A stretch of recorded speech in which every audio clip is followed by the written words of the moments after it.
Pak Jimmy, di sekarang ini nih bisnis F&B itu banyak sekali diminati orang ya Pak ya. Betul. Nah, Pak Jimmy ini kan salah satu penggiat bisnis F&B. Ya. Ya. Memulai bisnis itu kan banyak cara nih Pak.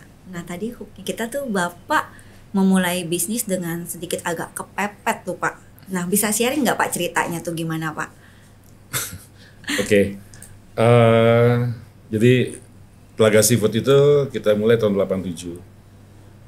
Bukan Telaga Seafood, tapi kita mulai di F&B dengan bisnis nama yang lain itu dimulai 87. Pada saat itu orang tua saya gak punya pekerjaan, harus nganggur pada saat itu.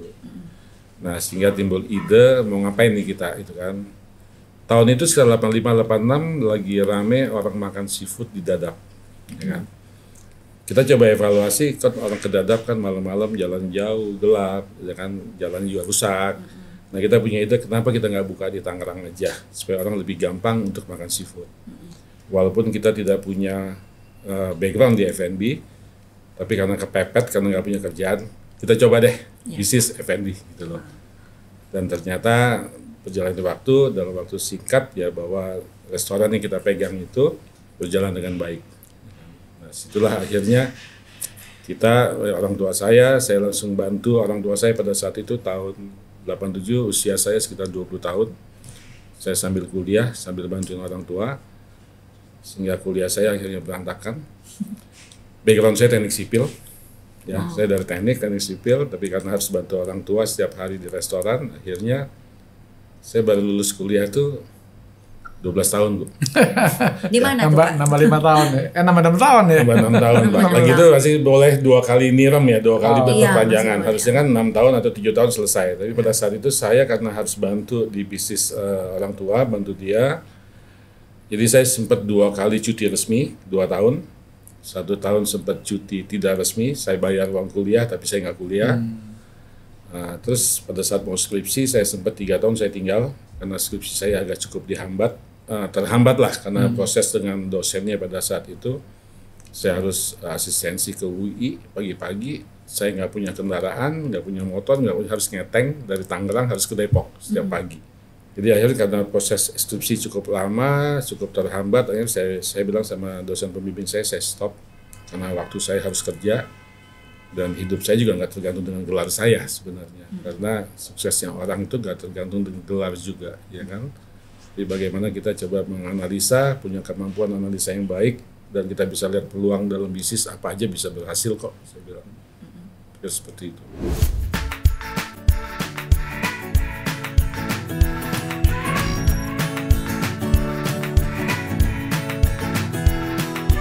Welcome to RCC Podcast, Resto, Cafe, and Coffee. Ngobrol bareng orang-orang populer di jalur kuliner. Hari ini kita kedatangan Pak Jimmy Susanto, owner dari Telaga Seafood. Bu Pimpin apa? Kepepet ya. Akhirnya Bapak kuliahnya berantakan karena mesti bantu keluarga sampai akhirnya Bapak buka sendiri ya. Betul. Apa namanya Pak yang waktu Bapak buka di awal? Yang di awal dulu di Tangerang itu sebenarnya pada saat orang tua saya agak kepepet dan tidak punya pekerjaan, ada om saya punya tanah di dalam kota kurang lebih 400 meter, kita ajak untuk beliau, om saya itu, yuk kita buka restoran, jadi dia modalin semua, bangunnya, dan kita yang di operasional, ya kan. Nah dengan perjalanan waktu, bahwa restoran itu cukup bagus di kota Tangerang, menjadi salah satu restoran yang cukup terkenal dan cukup besar. Boleh saya spill namanya? Nggak apa-apa. Jadi ya, seperti ini saya juga mau bicara bahwa dulu restoran itu adalah Pondok Selera. Punya om saya, dan ya terima kasih bahwa kita sudah bisa belajar banyak di situ.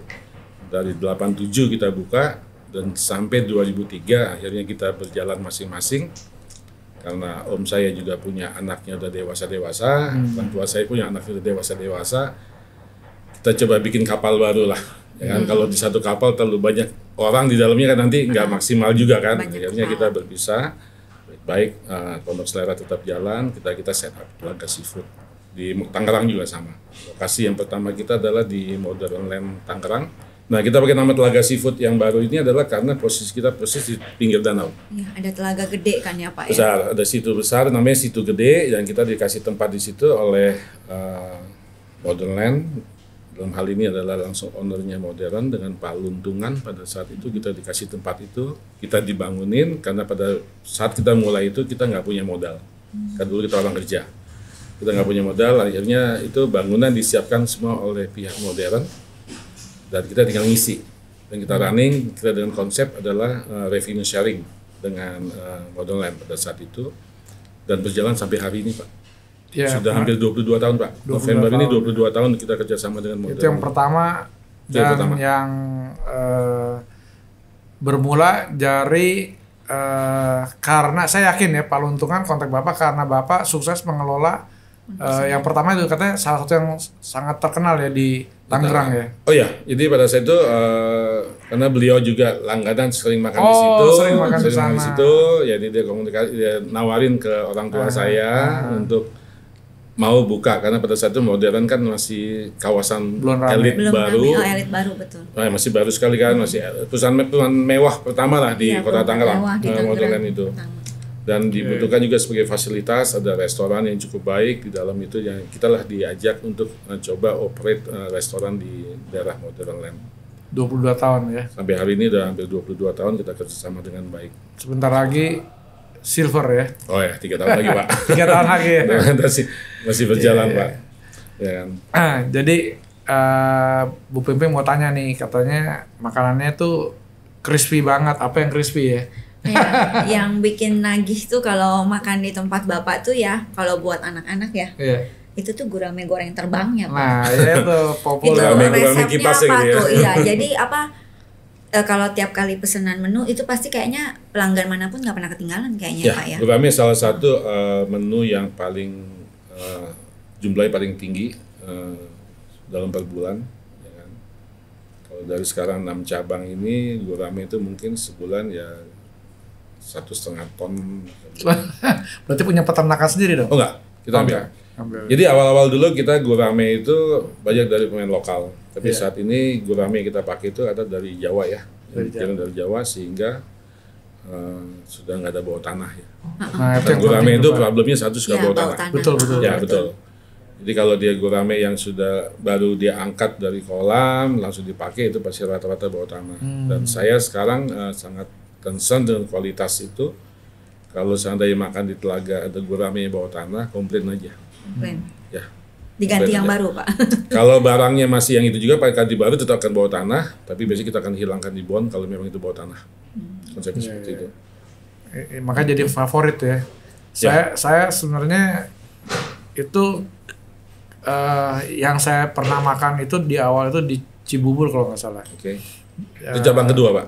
Cabang kedua ya. Cabang kedua di itu kita Cibubur. buka 2006. Iya, terus saya lihat, waduh, guramenya garing banget, enak, nggak bau. Saya kan nggak suka amis ya Pak. Betul. Jadi itu nggak bau amis, apalagi bau tanah ya kan. Ya. Bau tanah lebih Nggak bisa dimakan. ya, udah nggak bisa dimakan udah ya kan. Ya. Nah itu sampai sekarang itu saya pernah makan juga yang di mana di yang terbaru tuh di mana di Sawangan. Sawangan ya. Pokoknya kalau kesana nyari gurame aja. Rame ya. Tapi sekarang ada menu baru Pak yang cukup favorit Iya. selain gurame. Habis gurame itu yang cukup laku sekali itu adalah gurame pecak. Oh, Gurame pecak. Jadi kurang lebih tahun waktu kita baru buka yang Cibubur kan buka 2006, kurang lebih 2008 pernah ya ahli kuliner kita, reviewer Pak Bondan pernah makan di kita di Cibubur. Konsepnya pada saat itu datang aja makan pas dia habis syuting di mana dia makan di situ. Tiba-tiba dia mau syuting di kita juga. Nah kita keluarkanlah gurame yang sepatu yang beda tempat lain gurame pecak. Nah waktu bikin itu dia waktu kita sajikan gurame pecak dia puas sekali. Setelah 1 minggu pas masuk weekend setelah dia tayang, akhirnya Sabtu Minggu itu cukup full. Semua pesannya gurame pecak Pak. Viral. Sehingga di dapur itu udah nggak ngomong gurame pecak 1 porsi, 2 porsi nggak. Bondan 1, Bondan 2, dan nyebutnya kayak gitu Pak. Ya kan, jadi karena menu yang Pak Bondan makan pada saat itu ya gurame pecak itu yang sangat terkenal. Tapi belakang agak perubahan-perubahan menu terus, penambahan-penambahan menu baru. Yang sekarang ini cukup ramai adalah ikan kerapu digulai Pak. Ikan Kan kerapu. kerapu digulai. Kerapu Gulai. Ya, biasanya kita kalau kerapu tuh di tim ya Pak ya. Tim, ya. Heeh. Sekarang kerapu gulai. Oh, itu Karena favorit tidak saya. semua orang yang suka di steam, karena kalau emang nggak bagus sekali kan suka bumbunya agak bau amis Agak juga bau amis, segala nah. macam ya. Tapi kerapuk gula itu cukup lagi naik daun, Mbak. Lagi naik daun ya. Berarti ini menu baru ya Pak ya? Ya 2 tahun 3 tahunan inilah. Iya. Jadi saya tes marketnya itu kenapa jadi naik. Kadang kalau tamu-tamu langganan dia pesan, yang biasanya tamu yang udah langganan tuh nggak lihat menu lagi, Pak. Saya pesan ini. Udah langsung nyebut aja. Nyebut aja karena itu favorit mereka. Nah, tapi kadang saya coba, saya bilang bentar ya, saya keluarkan menu baru, saya kasih free, saya keluarkan kerapuk gulai, cobain komennya apa. Pada saat sudah dimakan, selesai makan, saya tanya gimana? Oh ini oke, dia. Nah, setelah itu ya selalu kerapuk gulai itu lagi cukup banyak peminat. Bagus dong ya, selalu ada gurame Garing, garing, terbang, gurame pecah. gurame pecah. Sekarang kerapuk Gulai. kerapuk gula ya. Berarti nanti ada yang baru lagi Pak ya. Ya, kita Terus coba ya develop. mesti upgrade. Terutama mesti makanan yang disukain anak-anak muda Pak. Nah, anak-anak Gen Z. satu problem di kita itu Telaga itu terkenalnya jadi image-nya seperti family resto. Nah ini saya coba mau mengangkat bagaimana Gen Z itu bisa masuk ke Telaga Seafood karena dianggap itu old resto. Orkestra iya. Jadi segmennya adalah middle age yang bisa masuk ke Telaga Seafood. Jadi Gen Z yang bawah tuh anak-anak kuliahan segala macam itu hampir sedikit sekali yang masuk di kita. Karena dengan atraktif sekarang banyak sekali restoran baru yang masuk, yang baru buka, yang cukup viral dan kondisi yang memang lebih mengena ke anak Gen Z. Nah itu mereka ke sana larinya. Tapi kalau ngomong secara taste ya mereka seperti akuin kalau lagi makan sama family-nya ya oke, sebenarnya makanannya oke. Cuman kalau kita anak muda aja masuk ke Telaga tuh kayak tua banget gitu ya kayak gitu loh. Nah itu mungkin persepsi itu yang mungkin kita harus benahin lagi lebih baik ke depan. Beberapa tempat yang banyak anak mudanya ya. Betul. Yang Bapak upgrade untuk anak muda. Sekarang anak muda kan biasanya senangnya upload Pak. Betul. Jadi Instagram mungkin yang di Jawa BK kali ya. Mungkin Jawa BK ini saya ada bikin yang suatu konsep yang mungkin agak beda dengan yang cabang yang 6 sudah ada. Sana mungkin saya coba bikin setting yang lebih baik. Ini cabang yang ke-7 ya. Cabang ke-7 supaya memang Gen Z banyak bisa masuk. Ya, harus ada banyak apa ya Pak? Kalau Gen Z tuh ya wifi, Bapak harus siapin ruangannya yang akomodir mereka untuk apa Pak? Instagramable. Terus mereka bisa ada konsep-konsep yang mereka bisa makannya yang porsinya yang nggak family banget Pak mungkin. Nah itu salah satu problem di kita adalah kita lebih banyak menu kita itu kalau makan sendiri atau berdua tuh agak sulit. Iya, Basically, harus makan tengah ya. makan tengah seperti itu. Ada sih ya kalau yang personal gitu ya di beberapa cabang. Kalau yang di Cikupa yang di Lavon itu ada yang personal kayak nasi rawon, akhirnya nasi timbel gitu kan. Walaupun kita nggak terlalu suka sebenarnya main seperti itu. Tapi mau nggak mau ada orang dari company, pabrik makan bareng dan bayar masing-masing ya dia pesan satu. Ya kan? Pak Jimmy, ini kan di dalam perjalanan Bapak ini kan tentunya harus ada passion ya. Tapi Bapak bilang kan awalnya kan kepepet ya Pak. Tapi sekarang kalau udah 22 tahun itu udah passion dong. Kalau enggak kan nggak bisa besar ya. Karena tentu ada handicap.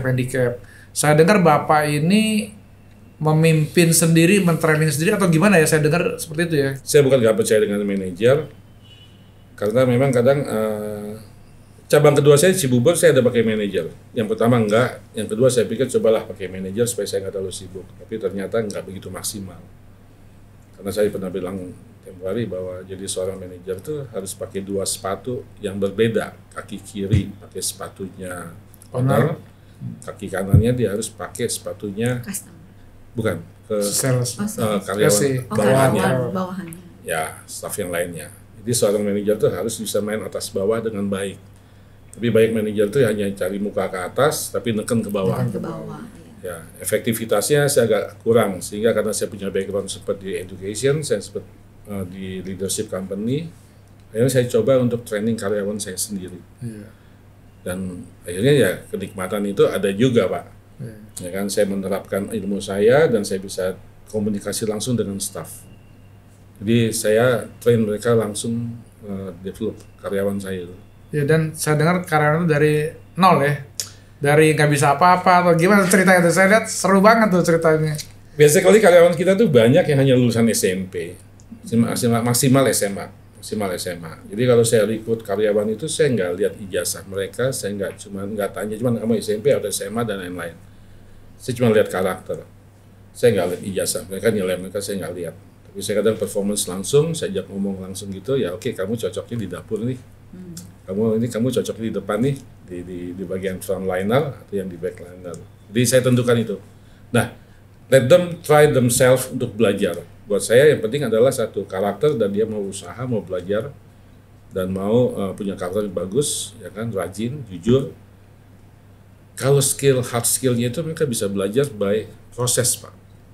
Kalau mereka orangnya, staffnya masuk pintar, tapi karakternya nggak bagus, itu jadi virus juga di dalam. Iya, betul. Dia merasa angkuh dan dia nggak bisa kerjasama dengan tim yang lain. Tapi kalau dia mulai dari bawah, kita train mereka dengan baik, mereka akan punya loyalitas yang baik. Ya kan?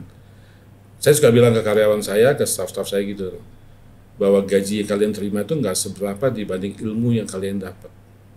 Karena ilmu itu membuat kalian jadi punya skill. Ke depan kalian bisa mandiri. Kalian keluar dari saya pun, kalian bisa mulai bisnis yang lain. Kamu udah baik di dapur, udah bisa masak. Ya one day kamu mau keluar dari saya, silakan dia buka warung kecil, bikin nasi goreng misalnya kan, ada masakan yang dia bisa, dia mampu. Saya melatih skill buat mereka, Pak. Yeah. Kayak penting attitude-nya bagus. Attitude-nya paling bagus, ya kan. Walaupun memang tidak semua karyawan tuh akhir pada saat dia mandiri, dia coba keluar, dia mandiri, dia coba jual kayak restoran kecil lah, kedai gitu, bikin nasi goreng, mie goreng dan lain-lain. Karena buat bisnis F&B itu nggak hanya masalah skill kita bisa masak, tapi manajemennya yang penting, Pak. Yeah. Kita nggak punya basic untuk masak. Saya suruh masak nggak bisa, Pak. Ya kan? Tapi saya bisa manage-nya aja bagaimana memperdayakan para staf karyawan saya ini untuk bisa lebih maksimal. Gitu kan. Saya rubah mindset-nya mereka, Pak. Yeah. Karena sukses itu nggak tergantung orang lain, sukses itu tergantung diri kita sendiri. Yeah. Nggak ada, orang tua dia memaksa dia harus sukses pun nggak bisa. Orang tua memaksa dia untuk jadi baik pun tidak bisa, kecuali kalau dia sendiri mau berubah untuk jadi lebih baik. Betul. Itu yang saya coba latih mereka, paradigmanya itu yang saya rubah. Kerja itu bukan hanya untuk perusahaan, tapi itu kerja itu juga untuk meningkatkan skill di individu kita sendiri. Dan ilmu itu nggak akan tinggal di saya. Pada saat dia keluar dari Telaga Seafood, ilmu itu dia akan bawa kan. Nggak mungkin tinggal. Yeah. Nah skill itu yang kita coba latih, Pak, ke anak-anak. Pipi mau tanya nggak tuh? Itu agak aneh tuh ya, maksudnya. Iya, saya cukup unik nih. Iya, pemilik restoran tapi tidak bisa sama sekali. Iya. Masak. Iya, kalau Terus ditinggalin sama gimana? chefnya Gimana? nangis ya. Tapi nyatanya 22 tahun ya. Tahan. Makanya saya juga bingung tadi, saya lagi mau ini, saya ada pertanyaan, owner bisnis F&B nggak bisa masak, tapi skillnya bisanya manajein restoran, Pak. Iya, itu lucu. Terus ya. gimana tuh, Unik Pak, ya. bisa jagain tuh ya, 22 tahun Telaga Seafood until now still sukses ya, Pak ya. Iya, Terus sukses. masih bisa buka cabang. Gimana tuh, Pak? Tesnya, rasanya, pelayanannya, apanya semua masih tetap bisa going smooth, itu gimana tuh, Pak? Konsistensi, Bu. Harus Konsistensi. Persistensinya harus jalan. Kalau ngomong masalah SDM, banyak kan tukang masak kita itu dari pertama kali saya buka cabang sampai hari ini mereka masih ada di kita. Oh. Jadi ada 22 karyawan tahun saya yang masih? udah ada yang di atas 22 tahun. Jadi dari restoran dulu kita kerja, ya kan? Pada saat kita pisah dia mau ikut kita. Jadi kalau total sama dia tempat yang lama mungkin udah 25 tahun dia sama saya. Wow.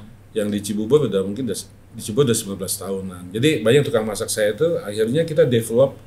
Kalau restoran dia takut, saya nggak pegang bumbu, Pak, di mereka semua. Jadi kalau orang takut dengan chef, selama ini orang buka restoran pusing dengan tukang masak. Kalau saya nggak pusing, Pak. Kalau main chefnya, chef utamanya keluar, yang kedua, ketiga tuh udah bisa semua. Oh. Jadi memang kalau kita buka cabang banyak, itu gampang switch-nya si tukang masak itu akan bisa saling geser. Karena skill ke bawahnya saya ngelatih mereka itu dari nggak bisa masak, misalnya dari tadinya anak bagian bakaran ikan. Saya bisa pindah kalau dia baik, dia naik jadi tukang potong. Sambil pelan-pelan mulai ikut bantu masak-masak yang simpel, kegorengan segala macam. Nah, itu ada karir. Jadi saya buka cabang itu juga bukan serta-merta memang saya mau bisnis jadi besar sekali, enggak. Tapi karena saya dituntut dari bawah, Bu. Di bawah ini kalau saya nggak buka cabang, staff saya di kitchen tuh nggak ada yang bergerak naik, stuck semua. Jadi pada saat saya buka cabang, itu terjadi pergeseran. Yang dari nomor 3 bisa jadi nomor 2, yang nomor 2 dia pindah cabang baru bisa jadi nomor 1 dan seperti itu. Sehingga saya develop buka cabang baru itu supaya di bawah pun bergerak. yang udah misalnya leader di waiters atau di bartender, kalau nggak stuck mereka semua. Ya begini-begini aja. Pada saat saya buka cabang baru, mereka naik posisi kan, jadi leader di tempat yang Semangat baru. lagi ya. Semangat. Pada saat dia naik posisi kan, ya pasti kan gajinya naik Income, juga kan, ya, income-nya naik income. juga gitu kan. Iya. Tapi tetap saya masih mikir nih Pak, nggak bisa masak, bumbu nggak tahu Pak, chef masih bisa diganti-ganti, gimana rasanya sama terus? Ayo. Itu yang dari cerita Evan itu nggak mudah itu ya. Iya makanya. Nggak mudah. Kalau ditinggalin chef langsung kolaps tuh. Iya. Banyak yang seperti itu. Apa Tapi aman nggak. kan? Ya kita coba, karena gini, saya coba bangun dengan karyawan tuh mereka hanya tidak bukan sebagai pekerja di saya. Kita punya misi di Telaga itu kita punya visi, kita punya misi, kita punya value di company kita yang harus saya terapkan ke semua karyawan. Saya nggak pernah bilang kalau meeting di karyawan, chef itu bukan yang utama di restoran buat saya. Chef kalau dia masaknya bagus, taste-nya bagus, tapi servisnya di waiters nggak bagus, atau di cleaningnya nggak bagus, sama restoran itu nggak akan naik, saya bilang, ya kan? Atau bahkan dari parkiran pun kita harus sudah pikirkan orang nyaman atau tidak, ya kan? Yeah. Jadi chef itu bukan orang pertama yang paling penting di saya. Saya tekankan seperti itu. Tukang cuci piring pun penting saya bilang, sama pentingnya semua buat semua karyawan. Cuci piring nggak bersih, piringnya bau amis, makannya enak sama aja. Sama juga. Betul. Jadi di restoran tuh A to Z-nya itu harus benar-benar semua timnya harus berjalan dengan baik. Harus solid Teamwork-nya Kak, ya. Harus sulit teamwork-nya. Dan saya coba bangun komunikasi dengan karyawan. Saya kalau datang ke cabang itu, ke outlet, saya pasti datang masuk. Dari masuk pun saya selalu nyapa karyawan bagian depan, ya kan. Saya bercandain, atau saya langsung masuk ke dapur. Saya cek, hari ini bahan baku yang nggak ada yang kosong apa. Ya kan? Oke, ini nih kosong. Oke. Terus karyawan tinggal masuk siapa? Sini. Karena saya langsung bisa berpikir, kalau kondisinya harinya rame, bagian mana nih yang akan kurang orang? Jangan saya bisa switch, tarik siapa bisa bantu kemana-mana. Saya tuh punya istilah namanya joker Pak di restoran saya. Ya, apa tuh Pak? Joker itu ada di kitchen, ada di depan. Joker itu dia mau masuk bantu di bakaran bisa, dia mau masuk gorengan bisa, mau potong bisa. Jadi jadi joker dia Pak. Dia bisa ke semua bagian. Dan orang-orang itu yang memang jadi leader di saya seperti itu. Dan dia kerja gak hanya terpaku dengan bidang yang dia pegang aja. Jadi saya ada joker-jokernya. Di depan juga ada. Yang waiter saya yang jadi waiters, tapi di other side dia bisa jadi orang maintenance gitu kan. Ya. Saya ada problem dengan listrik saya, dia yang turun. Saya bilang, Oke. ada problem gitu. Jadi saya ngelatih mereka tuh multi skill. Gak hanya dia ahli di waiter aja. Iya. Tapi mereka harus tahu di multi skill dengan pekerjaan-pekerjaan lain. Nah itu yang membuat mereka jadi cepat bisa naik. Berarti yang berbeda di Telaga ini nih Pak, sistem manajemennya Pak Jimmy Ya, ini manajemen karena kan ngedidik pernah- anak-anaknya dan tanemin anak-anak pekerjanya ini bagus banget ya Pak Iya, ya. Jadi royalitasnya itu loh Pak. Iya. 22 tahun loh Pak, kebayang nggak Pak bisa Iya. ikut sampai saat ini? Saya coba cek kemarin pas pada saat mau lebaran, saya pengen tahu sih dari hampir 200 karyawan saya itu yang kerja di atas 20 tahun tuh berapa banyak, antara 15 sampai 20 berapa banyak, yang antara 10 sampai 15 tahun berapa banyak. Nonton semua. Jadi saya segmen-segmen ini saya ada semua Pak. Jadi saya yang tahu. Ya memang bagian waiters itu antara 0 sampai 3 tahun memang paling besar. Karena pada saya buka cabang kan pasti yang anak lama split semua, dibagi semua nih. Iya. Dibagi semua, anak baru ikut lagi, belajar lagi gitu kan. Jadi yang di atas 10 tahun itu ya mungkin udah 20-30% Pak. Oh, Yang udah lumayan kerja ada banyak yang ya. 15 tahun, ada yang 18 tahun. Jadi yang di atas 10 tahun itu sudah ada sekitar 20%-an sampai 30% karyawan. Iya, iya. Yang periode paling banyak juga antara 5 sampai 10. Telaga itu shareholder-nya bukan hanya kita sebagai owner Pak. Shareholder Telaga itu adalah satu kita sebagai owner. Kedua adalah karyawan, pekerja. Mereka shareholder. Jadi Ketiga adalah supplier. Keempat adalah customer. Itu shareholder-nya Telaga Pak. Iya. Karena semua shareholder itu harus terpuaskan. Iya. Ya kita terpuaskan secara materi, kita invest, ya kan harus return.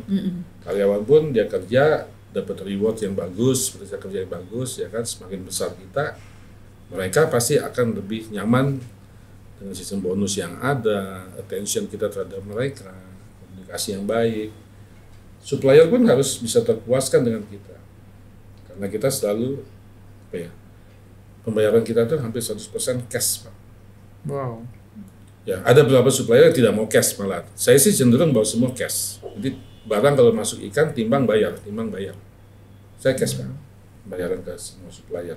Jadi mereka pun nggak perlu modal besar untuk bisa supply kita. Dan saya dengar Bapak rela tokonya bukan toko, restorannya tutup 2 hari ya. Hanya untuk outbound ya. Itu ruginya berapa banyak gitu, tapi Bapak rela. Itu manajemen, maksudnya cara berpikir yang seperti apa yang Bapak pikirkan? Kita nggak bisa memanipulatif karyawan untuk bekerja secara maksimal tanpa kita perhatian ke mereka. Jadi setiap tahun kita punya culture itu adalah karyawan itu kita kasih waktu, kita outing dengan mereka setiap tahun. Ya kan? Dan itu masuknya rekreasi Pak, ya kan. Saya 2023 kemarin saya adakan 2 hari malah Pak, training mereka. Tutup berarti restoran ya? Tutup 2 hari Pak. Semua cabang. Semua cabang tutup 2 hari. Kita ada di puncak. Hari pertama kita training mereka untuk disiplin dan attitude. Saya pakai teman-teman dari TNI untuk mereka kasih materi tentang disiplin dan lain-lain. Nah malamnya ada kontemplasi. Kita ya ada api unggun, kita kontemplasi lah tentang diri kita dan tentang bisnis kita yang ada ini. Karena mereka sebagai pemilik di bisnis kita Pak. Iya. Tanpa mereka kita nggak bisa apa-apa. Besokannya acara bebas lah. Yang ada kompetisi istilahnya antar cabang, ada kompetisi kayak gitu. Just make them happy dan mereka boleh bawa keluarga kalau untuk yang sudah menikah. Di total kemarin sampai 270 orang kali kita outing. Dan spendnya nggak kecil. Dan restoran tutup 2 hari. Ya, 2 hari itu berapa tuh ruginya? Dan attention kita juga terhadap dengan karyawan nggak hanya itu. Untuk karyawan yang sudah di atas 10 tahun kerja, kalau mereka sudah punya anak, saya ada kasih bantu beasiswa sedikit buat mereka, buat karyawan yang dari 10 tahun dan punya anak. Jadi kita ada bantu beasiswa. Dan kalau yang sudah untuk pekerjaannya di atas 10 tahun, setiap tahun saya kirim mereka berangkat umroh setiap tahun 2 orang Pak. Wow, saya senang makanya karyawan terbaik, karyawan terbaik. Nggak hanya terbaik Pak, pokoknya dari 10 tahun dan saya nggak mau nunjuk. Kerja 10 tahun. Dari masa kerja di atas 10 tahun. 10 tahun. Kan loyalitas mereka udah cukup baik Pak. Jadi saya harus apresiasi mereka dengan loyalitas yang ada. Jadi ya digilir lah. Dan saya nggak nentukan, saya nggak poin mereka. Kalau saya yang tunjuk kan takutnya subjektif. Jadi antara mereka yang sudah layak untuk berangkat, mereka diskusilah siapa yang lebih layak berangkat dulu. Dari mereka yang nentuin. Karena kan untuk umroh gitu kan kesiapan mental juga penting. Kalau dia belum siap kan nggak mau juga dia. Nah itu yang kita lakukan Pak. Itu bagian-bagian bagaimana saya membuat karyawan saya itu jadi lebih loyal. Lebih loyal. Ada reward-rewardnya lah ya Pak. Rewardnya ada, malah punishmentnya sedikit di saya gitu. Karena memang saya anggap kadang karyawan itu ya so far selama ini kan sudah semi autopilot, nggak ada bisnis yang autopilot full Pak. Jadi tetap kita harus monitor. Tapi saya kadang ke cabang tuh hanya seminggu sekali. Karena saya harus keliling kan, waktu saya nggak cukup. Ya, 6 hari kalau satu cabang satu kan, dan 6 hari full. Belum nanti yang kafe, belum nanti kebutuhan saya sendiri mau ngapain kan, nggak kejar. Nah di akhir cerita ini Bu Piping mau sampaikan minta statement ya. Iya, Pak, statementnya nih Pak buat pemirsa Inarko Sinergi. Dengan pengalaman hidup Bapak, pengalaman Bapak punya Telaga Seafood Pak, coba disampaikan mungkin jadi motivasi ya Pak ya. Buat nanti bukan hanya penggiat F&B tapi juga mungkin untuk generasi-generasi yang masih muda nih yang mau memulai bisnis baru. Ya pasti dalam segala hal buat saya kesuksesan itu kan sangat tergantung dengan diri kita sendiri Pak. Kita nggak mungkin bisa sukses kalau kita sendiri nggak punya visi, nggak tahu kita mau ngapain. Yang satu kita harus punya tujuan dulu. And in mind kita tuh mau kemana. Ya. Apa yang kita bisa lakukan, apapun yang kita lakukan harus ikutin proses. Kita kalau selalu jam baru mulai ini 6 bulan, sebulan kayaknya nggak jalan nih, pindah coba bisnis ini nggak jalan, dan itu kan selalu nggak jalan terus. Kita harus sebenarnya konsisten, persistence. Paradigma kita tuh harus kita rubah. Kemampuan kita menganalisa sesuatu hal itu harus kita bisa melihat, dan proses itu harus jalan dengan ketat. Kalau kita bilang kayak dulu teman banyak main di multi level, ajak main ini nih, ya kan? Gue suksesnya di sini. Kita nggak bisa menduplikasi suksesnya orang, Pak. Nggak bisa menduplikasi, Pak. Karena kita nggak menduplikasi prosesnya dia. Kita hanya lihat suksesnya aja.